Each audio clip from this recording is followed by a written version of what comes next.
하나님 말씀 로마서 5장 8절과 10절 두 절 보도록 하겠습니다.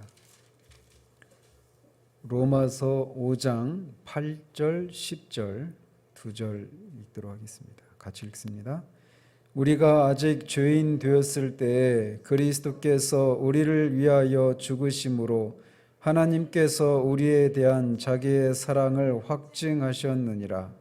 곧 우리가 원수 되었을 때에 그의 아들의 죽으심으로 말미암아 하나님과 화목하게 되었은즉 화목하게 된 자로서는 더욱 그의 살아나심으로 말미암아 구원을 받을 것이니라.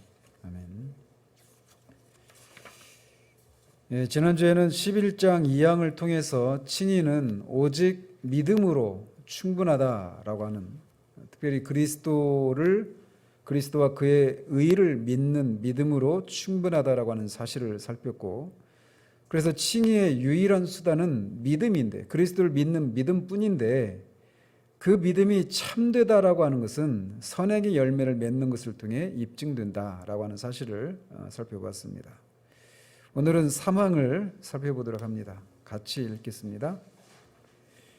그리스도께서는 그가 순종하고 죽으심으로써 이같이 의롭다함을 받는 모든 사람들의 빚을 완전하게 갚아주셨고, 그들을 위하여 하나님 아버지의 공의에 대해 합당하고 참되고 충분한 속죄의 배상을 드렸다. 그렇지만 그들을 위하여 아버지께서 그리스도를 주셨고, 그들을 대신하여 그의 순종과 속상이 받아들여졌으며, 또한 그들의 칭의는 그들 안에 있는 어떤 것 때문이 아니라 오직 값없는 은혜로 말미암은 것이다. 이로써 하나님의 엄정한 공의와 그의 풍성한 은혜가 죄인들을 의롭다 하시는 가운데서 나타나도록 하셨다. 첫 번째 진술에서 고백하고 있는 것은 죄인이 의롭다함을 받는 근거가 무엇인가에 대한 것입니다. 그래서 보시면 그리스도께서는 그가 순종하고 죽으심으로써 이같이 의롭다함을 받는 모든 사람들의 빚을 완전하게 갚아주셨고, 그들을 위하여 하나님 아버지의 공의에 대해 합당하고 참되고 충분한 속죄의 배상을 드렸다, 이렇게 진술하고 있습니다. 이 내용은 우리가 앞에서 다루었던 그리스도의 능동적인 순종과 수동적인 순종에 대한 진술이라고 할 수 있습니다. 그리스도는 능동적으로는 하나님의 율법의 모든 요구를 만족시키셨고, 수동적으로는 십자가 위에서 우리의 죄를 위해서 형벌을 받으신 거죠. 우리는 죄로 말미암아 하나님께 빚진 자입니다. 특별히 하나님의 공의에 빚을 진 사람들이에요. 그런데 우리가 그 하나님의 공의에 진 빚을 갚을 수가 없는 것이 우리가 처한 위기인 거죠. 하나님 보시기에 우리 모두는 영적으로 그리고 도덕적으로 파산 상태에 있는 사람입니다. 그래서 주님께서 심령이 가난한 자는 복이 있다라고 하실 때, 그 심령이 가난함, 이거는 자기가 영적으로 하나님 앞에 파산자라고 하는 것을 깨닫는 사람의 심령이 바로 그 가난한 심령인 거예요. 이렇게 하나님 보시기에 우리는 영적으로 도덕적으로 파산을 했고, 우리의 빚을 갚을 어떤 재원도 가지고 있지 않습니다. 그런데 그리스도께서 그의 순종을 통해서 우리가 하나님의 공의에 진 빚을 모두 갚아주셨습니다. 그리스도께서 그의 순종을 통해서 우리를 대신해서 우리가 하나님께 진 빚을 갚아주신 것은 합당하고 참되고 충분했다라고 진술하고 있어요. 부당하지도 않고 거짓되지도 않고 부족하지 않습니다. 그래서 하나님의 공의에 갚아야 될 우리의 계정에 있는 빚은 하나도 없습니다. 완전히 어떤 숨겨진 빚이 하나도 없어요. 완전히 갚아졌습니다. 그래서 우리가 하나님 앞에 빚진 자가 아니라 빚을 다 갚은 자로 나타날 수 있는 겁니다. 하나님은 그냥 우리가 하나님의 공의에 빚을 졌는데 그냥 하나님이 자비로우셔서 그래 없는 걸로 치자 이렇게 하실 수가 없어요. 반드시 그 공의의 빚을 갚아야만 합니다. 하나님 입장에서는 받아내셔야만 하는 거예요. 근데 그거를 완전히 받아내셨다는 겁니다. 그리스도의 순종을 통해서. 그래서 오늘 본문에서처럼 우리가 아직 죄인 되었을 때 그리스도께서 우리를 위하여 죽으심으로 하나님께서 우리에 대한 자기의 사랑을 확증하셨다라고 말을 하고 있어요. 또 10절에서는 곧 우리가 원수 되었을 때 그의 아들의 죽으심으로 말미암아 하나님과 화목하게 되었다라고 말을 하고 있습니다. 그리스도께서 그의 죽으심 또 그의 율법에 대한 순종을 통해 우리가 하나님께 진 공의의 빚을 다 갚아내신 겁니다. 그러니까 죽으심을 통해 특별히 죽으심과 관련해서 또 디모데전서 2장 5절 6절에서 이렇게 말을 합니다. 하나님은 한 분이시요 또 하나님과 사람 사이의 중보자도 한 분이시니 곧 사람이신 그리스도 예수라. 그가 모든 사람을 위하여 자기를 대속물로 주셨으니 라고 말을 하고 있습니다. 또 히브리서 10장 10절에서는 이 뜻을 따라 예수 그리스도의 몸을 단번에 들이심으로 말미암아 우리가 거룩함을 얻었다라고 말하고 있습니다. 그의 죽으심이 우리 빚을 갚아주시는 행위였다라고 말을 하고 있어요. 또 다니엘서 9장 24절에서는 내 백성과 내 거룩한 성을 위하여 이런 이래를 기한으로 정하였나니 허물이 그치며 죄가 끝나며 죄악이 용서되며 영원한 의가 드러나며 환상과 예언이 응하고 또 지극히 거룩한 이가 기름 부음을 받으리라 라고 말을 하고 있습니다. 무엇을 위한 기름 부음인가? 우리의 죄악이 용서되고 영원한 의가 드러나기 위한 그걸 위한 기름 부음인 것이죠. 그리고 이 대속에 대한 그리스도의 순종을 통한 대속을 통한 이 하나님의 공의의 빚을 갚는 이 문제를 대표적으로 그려주고 있는 성경이 있다라면 이사야서 53장일 것입니다. 이사야서 53장 한번 찾아보시죠.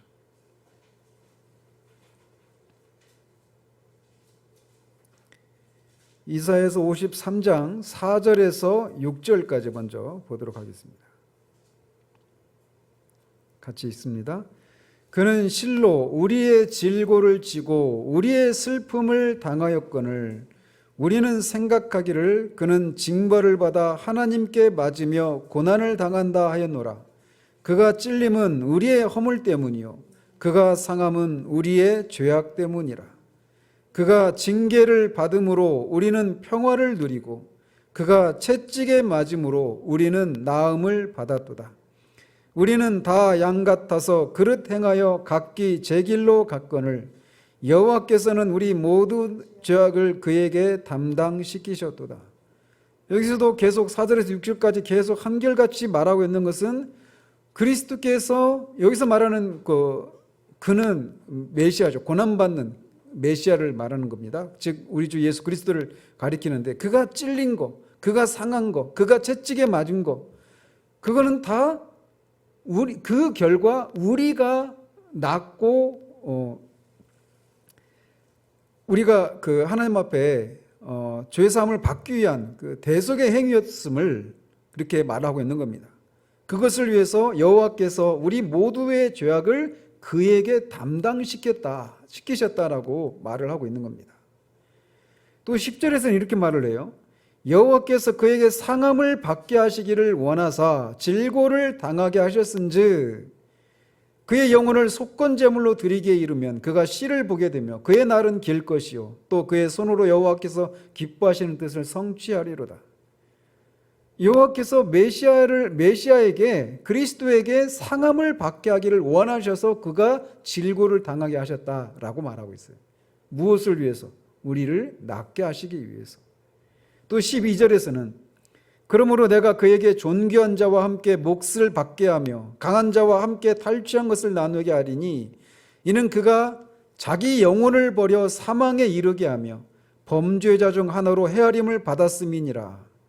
그러나 그가 많은 사람의 죄를 담당하며 범죄자를 위하여 기도하였느니라. 이렇게 말하고 있어서 이 구절 역시도 그리스도께서 죽으심으로 우리의 빚을 갚아주시는 일을 하셨다. 그것이 우리의 칭의의 근거다라고 말을 하고 있는 겁니다.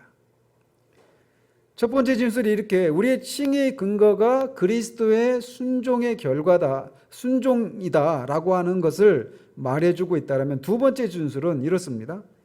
그렇지만 그들을 위하여 아버지께서 그리스도를 주셨고, 이게 두 번째 진술이에요. 즉 그리스도께서 우리를 대신해서 우리가 진 빚을 갚아주시는 이 일을 순종을 하셨는데, 우리가 자칫 놓치기 쉬운 것은 그렇게 그리스도가 그런 일을 하시도록 그 아들을 내어주신 분이 하나님 아버지시다라고 하는 사실도 우리가 늘 기억해야 한다는 사실이에요. 그래서 어떤 사람들이 생각하는 것처럼 하나님은 죄인을 심판하시려고 하시는데 그 하나님의 손을 예수님이 막 막으시면서 제발 참아주시라고 그렇게 하시는 그런 것을 우리가 연상해서는 안 된다는 사실입니다. 그 아들을 우리의 죄를 대신해서 죽도록 내어주신 분이 하나님 아버지십니다. 그래서 성경 속의 성경이라고 부르는 요한복음 3장 16절에서 하나님이 세상을 이처럼 사랑하사 독생자를 주셨다. 누가? 하나님께서 독생자 그리스도를 우리를 대신해서 주셨다라고 말을 하고 있는 겁니다. 또 로마서 8장 32절에서는 이렇게 말을 해요. 자기 아들을 아끼지 아니하시고 우리 모든 사람을 위하여 내주신 이가, 즉 하나님이 어찌 그 아들과 함께 모든 것을 우리에게 주시지 아니하겠느냐. 하나님 아버지께서 자기 아들을 아끼지 아니하시고 우리 모든 사람을 위해서 내어주셨다, 이렇게 말을 하고 있어요. 사무엘 하에 보면 다윗의 아들 압살롬이 반역을 하잖아요. 쫓겨서 이제 나중에 전쟁을 아들이 이끄는 군대와 다윗의 군대가 서로 전쟁을 할 때 다윗이 그러잖아요. 그 요압을 비롯한 군인들을 보내면서 내 아들 압살롬을 잘 봐달라. 다윗은 자기 아들 압살롬이 죽는 것을, 자기에게 반역을 했지만 그럼에도 불구하고 죽는 걸 원치 않았어요.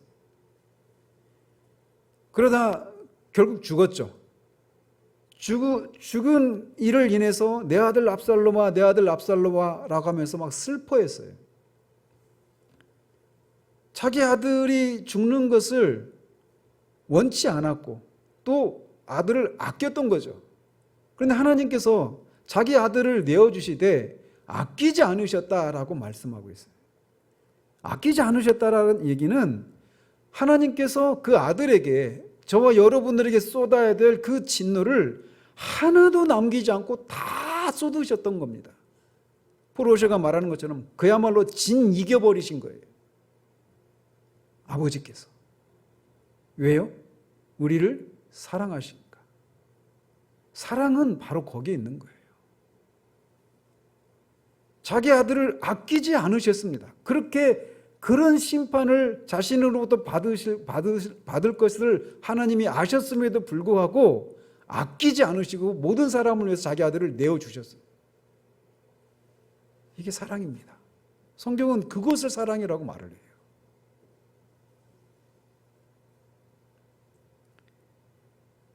그래서 이 칭의의 근거가 오직 예수 그리스도의 순종, 그리스도를 통해서 이루어진 그 객관적인 그 사건에만 근거하지만 그런 그리스도를 내어주신 분이 하나님이시다. 우리를 사랑하시는 하나님 아버지셨다라고 하는 사실도 우리가 잊어서는 안 된다는 거죠. 그래서 칭의의 교리를 접할 때 우리가 거기에서 하나님을 발견하는 거예요. 하나님의 공의로우심, 하나님의 사랑, 하나님의 지혜, 그리고 그것은 옛날 처음 타락한 이후부터 하나님이 말씀하신 그 약속을 따라서 이루어진 일이기 때문에 그 수천 년의 시간 동안 약속하신 것을 반드시 이루시는 하나님의 신실하심, 성실하심, 이거를 그 칭의의 사건 속에서, 칭의가 이루어진 그 사건들 속에서 우리가 발견하는 하나님의 성품이에요. 하나님은 사랑이십니다. 하나님은 사랑이세요. 그리고 세 번째 진술에서 이렇게 말을 합니다. 그들을 대신하여 그의 순종과 속상이 받아들여졌으며 또한 그들의 칭의는 그들 안에 있는 어떤 것 때문이 아니라 오직 값없는 은혜로 말미암은 것이다 라고 말을 합니다. 고린도후서 5장 21절에 하나님이 죄를 알지도 못하신 이를 우리를 대신하여 죄로 삼으신 것은 우리로 하여금 그 안에서 하나님의 의가 되게 하려 하심이라 라고 말합니다. 그리스도께서 우리를 대신해서 그렇게 죄가 되셨어요. 그 이유는 우리로 하여금 그리스도 안에서 하나님의 의가 되게 하기 위해서라고 말을 하고 있습니다. 그 그리스도께서 우리를 대신한 그 대속의 행위가 하나님께 받아들여졌어요. 그래서 하늘로부터 소리가 있어 말씀하시되 이는 내 사랑하는 아들이요 내 기뻐하는 자라 하시니라 라고 말합니다. 또 에베소서 5장 2절에 그리스도께서 너희를 사랑하신 것 같이 너희도 사랑 가운데서 행하라. 그는 우리를 위하여 자신을 버리사 향기로운 제물과 희생 제물로 하나님께 드리셨느니라 라고 말합니다. 그리스도가 우리를 대신해서 자신을 버리심으로 우리가 하나님께 받아들인 바가 된 것이죠. 자, 이렇게 해서 어떤 일들이 일어났느냐? 마지막 진술을 이렇게 말을 합니다. 이로써 하나님의 엄정한 공의와 그의 풍성한 은혜가 죄인들을 의롭다 하시는 가운데서 나타나도록 하셨다라고 말합니다. 여기에 공의와 은혜가 드러나게 되었다라고 말을 하고 있어요. 그래서 그 R.C. 스프롤이라고 하는 교수님이 이렇게 이 칭의에 관한 것을 이렇게 얘기를 합니다. 자, 칠판 위에 세 개의 원을 그려요. 하나는 하나님, 하나는 예수 그리스도, 하나는 우리 모든 인류입니다. 그래서 이 세 개의 원에 이제 세 개의 원이 있어요. 하나님을 나타내는 하나의 원이 있고 예수 그리스도를 나타내는 원이 있고 모든 인류를 나타내는 원, 이 세 개가 있습니다. 그런데 그 원 안에 색칠을 합니다. 그 원 안에 색칠을 하는데 색을 칠하면 거기에 그러니까 죄를 색으로 칠하는 거예요. 그러면 하나님을 나타내는 원 안에는 색칠이 될까요? 안 될까요? 색칠이 안 되겠죠. 예수 그리스도도 마찬가지입니다. 그런데 우리는 색칠이 되겠죠. 그런데 그 인류를 대표하는 원 안에 죄를 색칠을 할 때 그 죄를 색칠하는 방법에 따라 그가 어떤 그룹에 해당되는지가 결정이 됩니다. 이를테면 인본주의자들은 모든 인류를 나타내는 원 안에 죄를 어떻게 칠할까요? 아마 주변에, 그죠? 주변에만 점점이 그렇게 색칠을 할 겁니다. 인본주의자라 하더라도 인간이 죄가 없는, 부족함이 없는, 연약함이 없는 그런 존재로 생각하지는 않을 거예요. 어떤 결함이 있고 죄도 있는 존재라고 인정은 하지만 그 죄라고 하는 것이 핵심적인 내용, 부분에 해당되는 것이 아니고 그냥 주변적인 것이다. 이거를 인간에 대해서 그들이 갖고 있는 생각이란 말이에요. 그래서 그거를 색칠로 표현할 때 원 주변에 점점이 그렇게 색칠할 거예요. 이에 비해서 반펠라기우스주의자들은 어떤 식으로 색칠을 할까요? 이 타락에 의해서 영향을 받지 않는 중심의 그 의로운 부분을 제외하고 주변은 다 까맣게 칠할 거예요. 그래서 그들이 어떤 생각을 갖고 있느냐면 반펠라기우스주의자들은 우리 스스로 구원에 이르는 의로운 행위를 할 수 있다라는 생각을 갖고 있거든요. 그래서 그걸 색칠을 그렇게 표현하는 거예요. 우리 인간의 중심에 해당되는 그 핵심 부분은 그 색칠을 안 하고 그 주변은 다 죄로 물들어서 죄의 영향을 받아서 그렇게 색칠을 할 거란 말이죠. 그러나 개혁주의 입장에서는 다 색칠이 되겠죠. 중심이고 주변이고 모든 부분이. 그렇다고 해서 그게 인간이 그냥 완전히 그 지옥에서 영원히 완전한 그 완전한 그 악에 이르를 정도의 그 상태를 그 색으로 표현하는 건 아니겠죠. 다만 그럼에도 불구하고 중심뿐만 아니라 주변의 모든 부분들을 색칠을 할 건데, 그걸 통해 뭘 말해주느냐? 죄가 우리의 핵심적인 부분뿐만 아니라, 우리 인격의 핵심적인 부분뿐만 아니라 우리의 모든 부분에 영향을 미쳤다라고 하는 그런 의미로 이 인류를 대표하는 그 원 안에 그 모든 부분을 다 색칠을 하게 될 거예요. 그렇죠? 세계의 원을 잘 머릿속으로 상상을 해 보십시오. 그런데 이제 그런 상태인데, 만약 그런 상태에 하나님께서 하나님의 공의에 따라서 우리를 심판하신다라면 우리는 어떻게 될까요? 심판 이외에 우리가 기대할 수 있는 것이 아무것도 없게 되겠죠. 그런데 때가 참에 하나님이 무엇인가를 하셨어요. 어떤 일을 하셨느냐? 십자가에서 우리의 죄책이 그리스도에게 전가됩니다.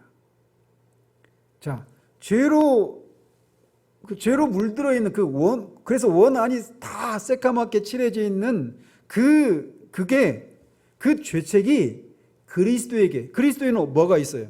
아무것도 없죠. 오직 그리스도에게는 뭐가 있어요? 죄책이 아니라 공로밖에 없죠. 그리스도는 율법을 완전히 순종하셨기 때문에 그 순종의 결과로 얻은 그런 공로만 있는 거예요.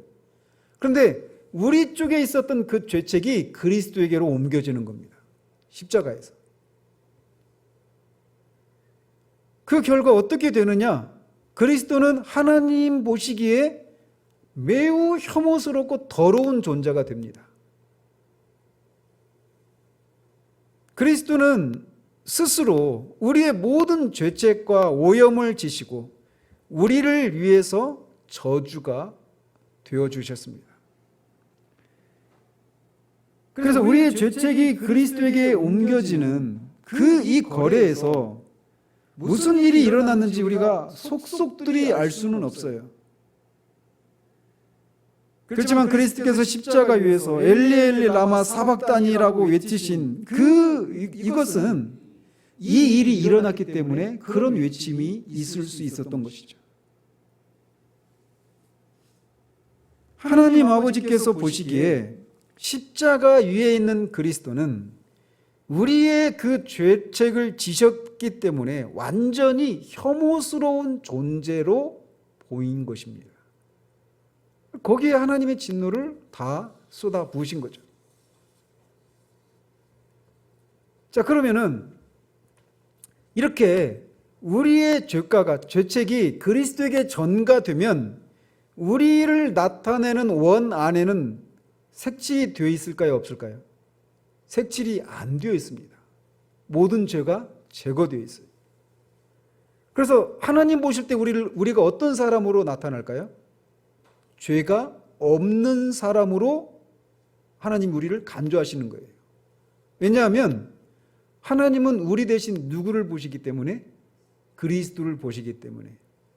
그래서 우리는 하나님 보시기에 이제 죄가 없는 사람으로 보이는 겁니다. 그러면 그런 상태만으로 하나님이 우리를 의롭다고 하시는데 충분한가? 충분하지가 않아요. 의롭다라고 하는 것은 죄가 없는 상태만 의미하는 게 아니거든요. 만약 예수님이 행하신 일이 우리 대신 우리가 갚아야 될 그 죄값을 대신 갚으시고 죄책을 제거하신 것이 전부라면,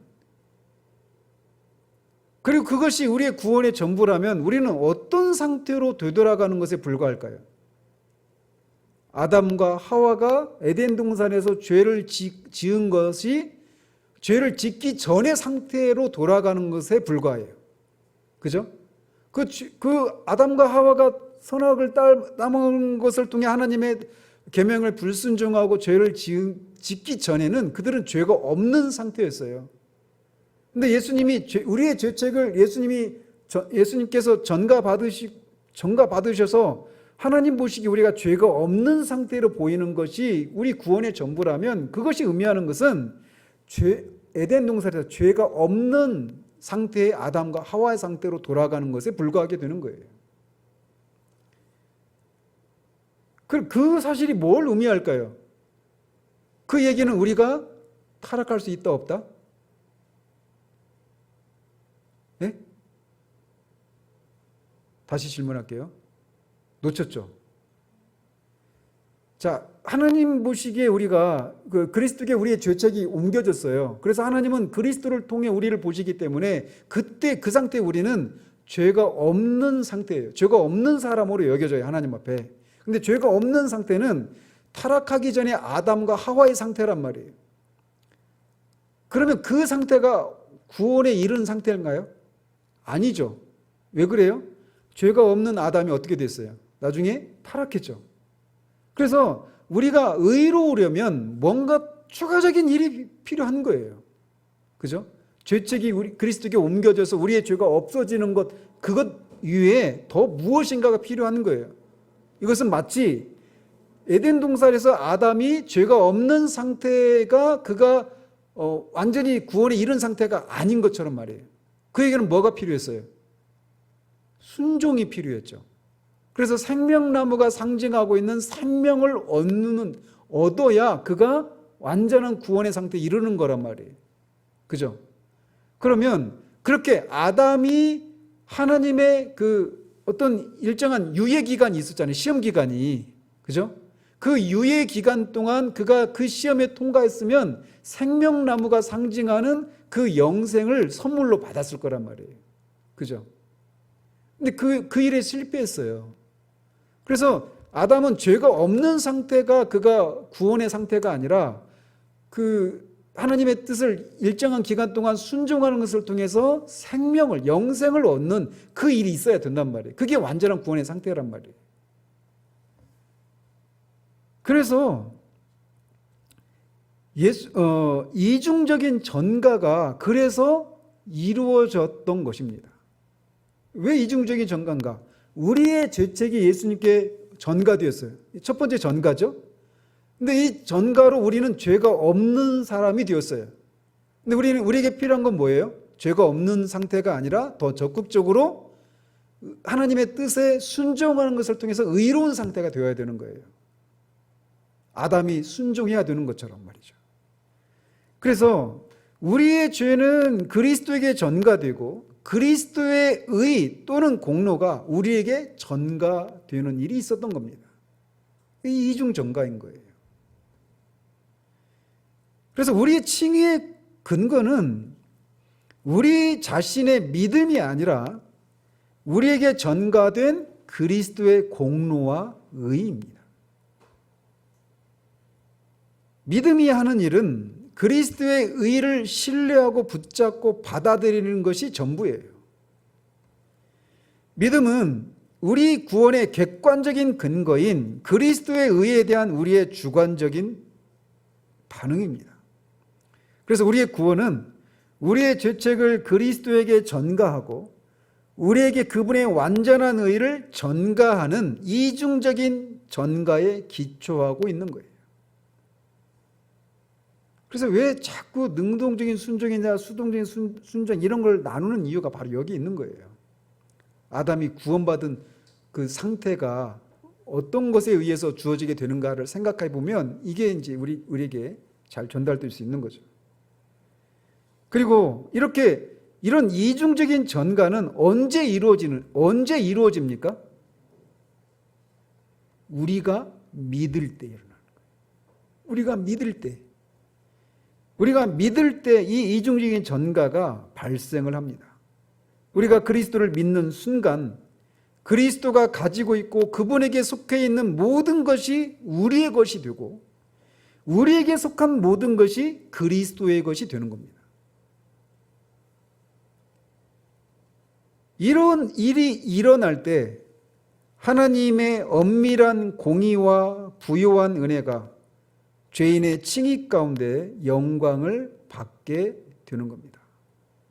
왜 공의가 영광을 받게 돼요? 하나님의 공의는 어떤 식으로 나타났어요? 죄를 심판하시는 것을 통해 나타났죠.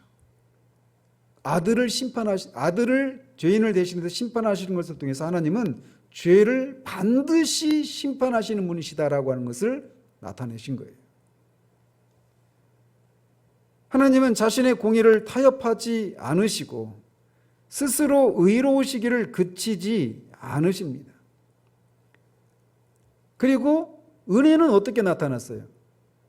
그 아들을 대신 심판하신 것을 통해 공의가 나타났다라면 동시에 우리 입장에서는 뭐예요? 은혜죠. 더더군다나 뭐예요? 죄를 없애는 것에서 그친 것이 아니라 그리스도의 순종의 결과로 얻으신 그 의를 우리의 것으로 우리 계좌에 넣어주시는 거예요. 그러니까 빚을 청산해 주시는 것과 함께 우리 계좌에 우리가 쓸 것을 넣어주시는 거예요. 이게 하나님이 우리 그리스도를 통해서 우리에게 이루어 주신 일이에요. 그러니까 빚을 갚아주시는 것도 은혜죠. 그죠? 근데 더더군다나 우리가 쓸 것을 주시는 거예요. 근데 그 쓰는 것은 어느 정도의 양이에요? 영원토록 하나님 앞에 서기에 부족함이 없는 그 의를 우리의 것으로 우리 계좌에 넣어주신 거예요. 그래서 은혜로 그런 일이 일어난 거예요. 우리 입장에서. 그래서 이 죄인의 칭의의 과정 속에 하나님의 공의와 은혜가 풍성하게 드러나게 되었던 겁니다.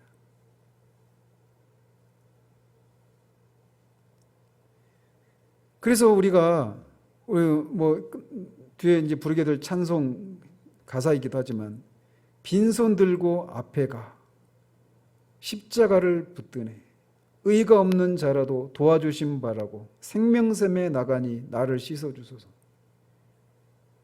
우리가 그야말로 빈손 들고 나아가는 겁니다. 빈손 들고 그것을 얻어내기 위해서 무엇이라도 조금이라도 챙겨서 또 주실 만한 어떤 근거들을 마련해서 그 앞에 나가는 게 아니라 빈손 들고 나가는 거예요. 근데 빈손을 들고 나간다라고 하는 게 그게 믿음의 행위거든요. 나가면 주신대. 그런 일을 하신대. 내가 예수를 믿으면 내 죄인데 어떤 죄? 과거와 현재와 미래의 모든 죄를 다 용서해 주신대. 그래서 내가 죄가 없는 사람으로 하나님이 여겨주신대. 뿐만 아니라 내가 하나님의 율법을 모두 지킨 사람으로 나를 여겨주신대. 그 소식을 듣고 그것을 믿고 나가는 거예요. 빈손 들고. 아무런 것도 준비 없이. 그러면 실제로 그런 일이 일어나는 거예요.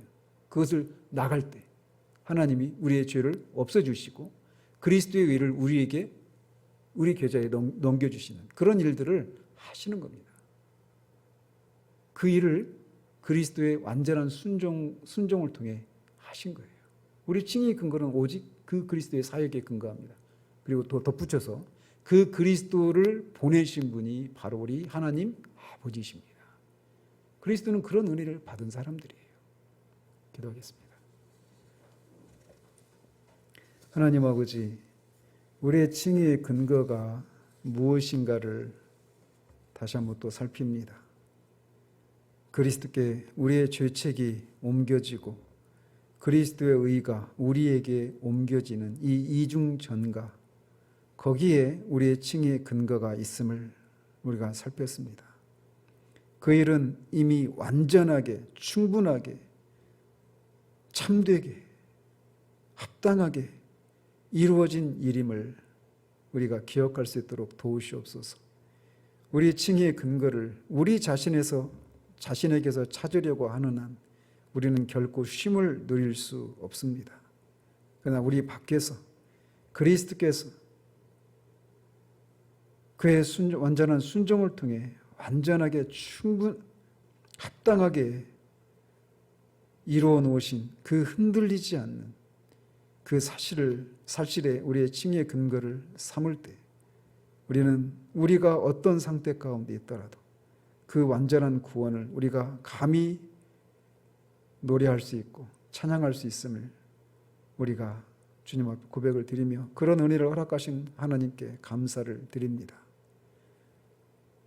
그리스도께서 그렇게 기꺼이 스스로 자신을 우리를 위해서 내어주시는데 또 그 그리스도를 보내신 분이 하나님 아버지신 것을 우리가 기억하고 그 하나님의 그것을 통해 나타난 하나님의 사랑에 우리가 합당한 반응을 하는 우리들 될 수 있도록 도우시기를 원합니다. 예수 그리스도 이름으로 기도합니다. 아멘.